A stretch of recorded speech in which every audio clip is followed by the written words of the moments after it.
Welcome to Honey's kids corner. आज आपको बताती हूँ अधूरी बात से कैसे मन में शंका पैदा होती है।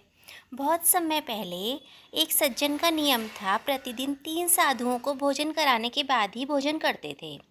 एक दिन बहुत खोजने पर भी उन्हें कोई साधु नहीं मिला। दोपहर हो गई, दीपावली का समय निकट था। दुकानों पर मिठाइयाँ और चीनी के खिलौने सजे थे। एक हलवाई ने चीनी के साधु बना रखे थे। उन्होंने सोचा, साधु नहीं मिले तो चीनी के ही ले चलो, इन्हीं को भोग लगाकर खाना खा लेंगे। 3 साधु खरीद कर वे घर आए तो देखा वहाँ असली के 3 साधु खड़े हैं। उनका स्वागत किया, कहा, महाराज, मैं तो सुबह से आपको ही खोज रहा था, आओ भोजन करें। उसने साधुओं को बिठाया और पत्नी से बोले, तुम जल्दी से भोजन बनाओ, मैं बाजार से दही लेकर आता हूँ। वह बाजार चले गए, पत्नी खाना बनाने लगी।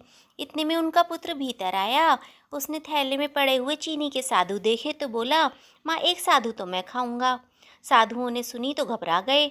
इतने में उसकी माँ ने की आवाज़ आई, इतना उतावला क्यों होता है, अभी तेरे पिताजी आएंगे, 3 साधु हैं ना, एक तुम खाना, एक तेरे पिताजी खाएंगे, एक मैं खाऊंगी। साधुओं ने ये बात सुनी तो उनके होश उड़ गए। हम कहाँ आकर फंस गए, वो भाग लिए वहाँ से, तो राक्षस मालूम पड़ते हैं। एक एक करके तीनों अपनों ने अपने जूते उठाए और भागने लगे। उसकी पत्नी ने देखा तो पूछा, क्या हुआ।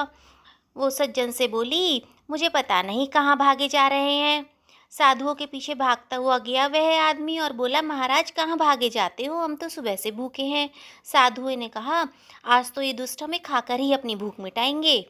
अंततः उस सज्जन ने उनको समझाया, उनकी बात सुनी, उन्हें चीनी के साधुओं की बात बताई। तब साधुओं की जान में जान आई और उन सब ने मिलकर भोजन किया। देखो, पूरी बात मालूम न होने से अच्छी भली बुद्धि में भी भ्रम पैदा हो जाता है और भ्रम गलतफहमी पैदा करता है, तो अधूरी बात से मन में शंका पैदा होती है। आपको मेरी कहानी अच्छी लगी तो मेरे चैनल को लाइक सब्सक्राइब कीजिए। Honeys kids corner.